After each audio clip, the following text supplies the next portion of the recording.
خواہ فرشتوں کے ذریعے سے ہو یا غیر فرشتوں کے ذریعے سے ہو، لیکن جو وحی کرنے والا ہے وہ نظر نہ آ رہا ہو۔ اور ایک وحی کی صورت یہ ہے خواہ اس کی تفصیلات کچھ ہوں پر وحی کرنے والا نظر آ رہا ہو، وحی لینے والا آنکھ سے دیکھ بھی رہا ہو، کان سے سن بھی رہا ہو اور منہ سے بات بھی کر رہا ہو۔ نبی کریم علیہ الصلوۃ والسلام کو ایسی وحی کم سے کم 7 مرتبہ میسر آئی ہے۔ رب کو دیکھا بھی ہے، رب کی بات سنی بھی ہے، اور جبریل بیچ میں نہیں ہے، بات چل رہی ہے۔ اسی پر حضرت علامہ بیضاوی رحمۃ اللہ تعالی نے بیضاوی شریف پر اس پر بحث چھیڑی ہے کہ منہم من کلم اللہ، بعض ان میں سے وہ ہیں جن کو اللہ نے اپنا کلیم بنایا۔ تو جن کو اپنا کلیم بنایا اس کی تفسیر میں امام راضی نے 2 مذہب نقل، امام شیرازی رحمۃ اللہ تعالی علیہ، عمر الدین بیضاوی نے 2 مذہب نقل کیے۔ کہتے ایک مذہب یہ کہ اس سے مراد موسیٰ علیہ الصلوۃ والسلام ہے۔ فرمایا موسیٰ علیہ الصلوۃ والسلام کا مراد ہونا ایک آمنے سامنے بات ہے، لیکن ترجیحی مذہب یہ نہیں ہے۔ کہا کیوں؟ کہا اگر وہ کلیم ہو سکتا ہے جو بن دیکھے کلام کرے۔ موسیٰ علیہ السلام نے دیکھا تو نہیں، جب دیکھا تو کلام نہیں کر سکے، جب کلام کر سکے تو دیکھ نہیں سکے، دیکھتے کہ بے ہوش ہو گئے۔ تو اگر دیکھنے کے وقت ہوش نہ ہو تو دیکھنا تو تسلیم نہیں ہوتا، نہیں بات سمجھ رہی؟ لڑائی ہو رہی ہو، کہتے جی میں موقع پر موجود تھا، کہا جب لڑائی لگی تو تیری پوزیشن کہتی کہ جی میں اس وقت بے ہوش تھا، تو اس کی شہادت کورٹ قبول کرے گا؟ بے ہوشی کی حالت میں دیکھنا تسلیم نہیں ہوتا۔ جب دیکھا تو ہوش نہیں تھے، جب ہوش تھا تو دیکھ نہیں سکے۔ کہا محبوب کبریا نے ما زاغ البصر وما طغى، محبوب نے دیکھا تو آنکھ بھی نہیں جھپکی۔ کہا آنکھ وہ جھپکے جو فیملیئر نہ ہو، جو عادی نہ ہو۔ ہم تو مدتیں بیت گئیں، ان سے لڑی تھی آنکھ اور برسوں گزر گئے، ان سے لڑی تھی آنکھ اور برسوں گزر گئے، کچھ ایسا پلا دیا ہے کہ اب تک خمار ہے، کچھ ایسا پلا دیا ہے کہ اب تک خمار ہے۔ کہیں تو میں تقریر کرنا ہوں نا تو بعض جنے تھا ہی کمنٹری کرنے والے تھے، کامنٹس اتنا ہی تیار ہونے والے، میں تکڑا ہونا پیا، اتنے بندے اس کی کدو پتہ لگنا نہیں، اتنا کچھ کامنٹ نہیں کرنے کر کسی دے، پر یہ بھی ڈر ہونا کہ ہونا کرا تو یاد بھی نہیں رہنا، یہ بڑی مشکل ہونی ہے۔ ہاں تو عرض ہے کہ سرکار تاجدار مدینہ علیہ الصلوۃ والسلام نے رب کو دیکھا بھی، رب سے بات بھی کی۔ تو علامہ عمر الدین بیضاوی رحمۃ اللہ تعالی فرماتے ہیں جو بن دیکھے کلام کرے وہ کلیم ہو سکتا ہے، تو جو دیکھ کے کلام کرے وہ کلیم کیوں نہیں ہو سکتا؟ اس لیے ترجیحی مذہب یہ ہے کہ اس سے مراد جناب محبوب کبریا صلی اللہ علیہ وسلم کی ذات پاک ہے۔ اب وحی کے اقسام میں موٹے موٹے اقسام آپ کو ساتھ بتلائے ہیں جس سے آپ یہ اندازہ کر سکیں کہ وحی کی موٹی موٹی یہ فارمیں ہوتی ہیں، لیکن قرآن عظیم کی جتنی وحی ہے یہ جاگتے میں ہوئی، کوئی سوتے میں وحی نہیں ہوئی، یہ جبریل کے واسطے سے ہوئی اور جبریل کے واسطے کے بغیر ہوئی۔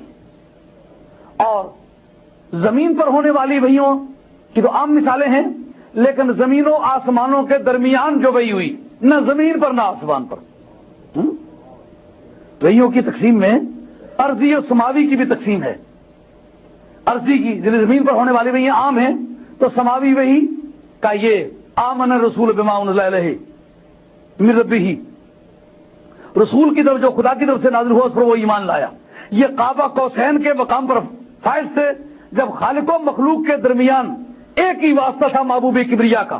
اب وہ تجلیات الہی کائنات کو خاکستر کر دیتی، درمیان میں جناب محبوب کبریا کا جو ٹرانسفارمر تھا اس نے تجلیات الہیہ کے اثر کو قبول کیا، سہار کے مخلوق پر تقسیم کیا، تو مخلوق بھی بچ گئی اور خدا کا فیض بھی جاری رہا۔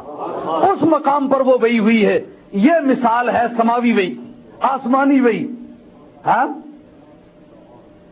یہ جو ہر وقت کہتا پھرتا ہے، یہ جب تک فرشتہ نہ آئے نبی کو پتہ ہی نہیں ہوتا میں پوچھتا ہوں اگر تیرا یہ عقیدہ ہے نماز پڑھنی بند کر، اس لیے کہ فرشتے کو تو پتہ ہی نہیں کہ نماز فرض ہوئی ہے کہ نہیں ہوئی. اگر تو نبی کے علم کو فرشتے کے علم کا محتاج مانتا ہے تو پھر بتا جبریل امین تو سدرۃ المنتہا پر رہ گئے، جو 50 نمازیں لے کے آئے وہ وہی ہے یا غیر وہی؟ رب کی ہر وہ بات جو نبی سے کی، خواہ خواب کی شکل میں، خواہ القاء کی شکل میں، خواہ فرشتے کی شکل میں، خواہ ملاقات کے روپ میں، خواہ بات کے روپ میں، کسی بھی فارم میں جو رب نے نبی سے بات کی ہے اس کا نام ہے وحی. اور وحی کی ہر قسم خواہ ان لفظوں میں ہو یا غیر لفظوں میں ہو وہ کلام الہی مانی جائے گی. لیکن کلام کا کون سی قسم ہوگی؟ جو ان لفظوں میں ہوگی وہ کلام لفظی کہلائے گی، جس کے لفظ نبی کے اپنے ہو وہ کلام مانوی کہلائے گی. کلام مانوی پر مجازن لفظ کلام استعمال ہوتا ہے، اصل میں متکلم کا کلام ہوتا ہے، اور جس کی وہ روایت کرے اس کی روایت سمجھی جاتی ہے، کلام اصل اس کا سمجھا جاتا ہے جو اس وقت کلام کر رہا ہوتا ہے. تو بہرحال اس کی صورتیں کچھ ہوں، مگر یہ بات تو امر مسلم ہے کہ وحی کی فارم میں پروردگار کے عالم کی طرف سے 50 نمازیں فرض ہوئی ہیں لیکن جبریل کے نالج میں نہیں ہے. ماننا ہوگا کہ نبی اپنے علم میں محتاج فرشتے کا نہیں ہے. ہاں اگر پروسیجر لا کے طور پر فرشتہ آتا جاتا تو یہ ایک آفیشیل پروسیجر ہے، جیسا کہ کرامن کاتبین اعمال لے کر اللہ کی بارگاہ میں، دھیان کرے ادھر، کرامن کاتبین اللہ کی بارگاہ میں اعمال لے کے جاتے ہیں. اس کا یہ مقصد نہیں کہ اللہ محتاج ہے ان فرشتوں کا، جب تک وہ اعمال لے کے نہ جائیں خدا کو پتہ نہیں ہوتا. ہر ایک معنی کا خدا کو پتہ ہے، تو جس طرح خدا کو پتہ ہے تو بھی فرشتے لے جاتے ہیں، اس طرح محبوب کبریا کو بھی پتہ ہے پر جبریل لے کے آتے ہیں. اگر نبی کو اپنے علم میں فرشتے کا محتاج مانتے ہو تو سب باتیں اس پر متفق ہیں. بخاری کا متن ہے، کوئی چھوٹی موٹی بات تو نہیں ہو. اگر مولوی صاحب اختلاف بھی کرنا چاہیں تو جب تک دین کا کوئی بھی ڈھانچہ ہے سنی کے عقیدے کو نہیں مٹایا جا سکتا. ہاں ٹھوس بات ہے، سنی کا عقیدہ اٹل ہے. دین کا کوئی بھی کام کرو کہ سنی کا عقیدہ پہلے آئے گا. اب سنی کا عقیدہ ہے کہ خدا کی بارگاہ کا کوئی بھی فیض مخلوق تک جو آتا ہے وہ نبی کے واسطے سے آتا ہے. ہاں اگر کوئی پروسیجر لا کے طور پر فرشتہ لے کے آتا ہے تو نبی فرشتے کا محتاج نہیں. اور اس بات کی شہادت میں بخاری شریف کا متن، حدیث معراج، 50 نمازوں کا فرض ہونا اور 5 کا رہ جانا اور ثواب 50 کا ملنا، یہ ساری پروسیجر جبریل امی کے ٹچ کے بغیر ہوئی ہے. یہ خدا جانے اور مصطفیٰ جانے.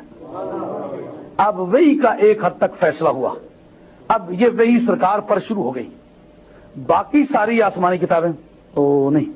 اصل میں گھنٹہ تک میں بولنا چاہتا تھا، یہ 1.25 گھنٹہ ہو گیا ہے. تو آج صرف آپ کے سامنے وحی پر گفتگو ہو سکی ہے. اس کے بعد میں چاہتا تھا کہ میں اس پر گفتگو کروں کہ قرآن عظیم میں سب سے پہلا مسئلہ قرآن مجید کو اکٹھا کرنا تھا. کیونکہ اگر تو کتاب اکٹھی آئی ہوئی ہوتی، کہیں لکھی ہوئی ہوتی، کسی جگہ کتاب کی فارم میں ہوتی تو اس کا سنبھال کے کسی الماری میں رکھ دینا ایک کامن بات تھی. لیکن اس کا ایک پرزہ مکے شریف میں، دوسرا پرزہ مدینہ شریف میں، کوئی آیت آگے آئی ہے، کوئی پیچھے آئی ہے، کوئی زمین پر آئی ہے، کوئی آسمان پر آئی ہے، ان کو ایک ترتیب سے جمع کرنا، کتاب کی فارم دینا. پھر مشہور ہے کہ حضرت صدیق اکبر قرآن مجید کے جامع ہیں، پھر مشہور ہے حضرت عثمان اس کے جامع ہیں. تو پھر ان دونوں جمعوں میں تطبیق دینا کہ وہ کس طرح جامع ہیں، یہ کس طرح جامع ہیں. سرکار کے عہد میں قرآن مجید کیوں اکٹھا نہیں ہو سکا، اس کی کیا وجہ تھی، اس پر گفتگو کرنا چاہتا تھا. لیکن گھنٹہ پر وقت کی بجائے 1.25 گھنٹہ لگ گیا. آج کی اس نشست میں 1 گھنٹہ گفتگو کرنا چاہتا تھا، اب 1.25 گھنٹہ گزر چکا ہے.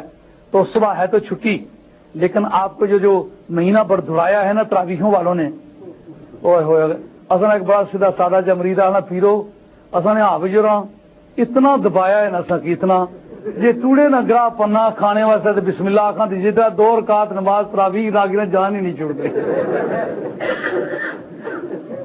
مسیتی گیا تو انہیں حافظ اور بانگ آخی، اچھا حافظ جی کو اس کی آپ کو بانگ دے گا کیا اگر تم صاحب بانگ دینے تو تراویح کا یاد آ کے عید کی نماز کے بارے میں مینشن کرنی ہے کہ عید کی پہلی نماز 7 بجے ہوگی، لیکن بھائیوں کو 6 بجے مسجد میں پہنچنا ہوگا.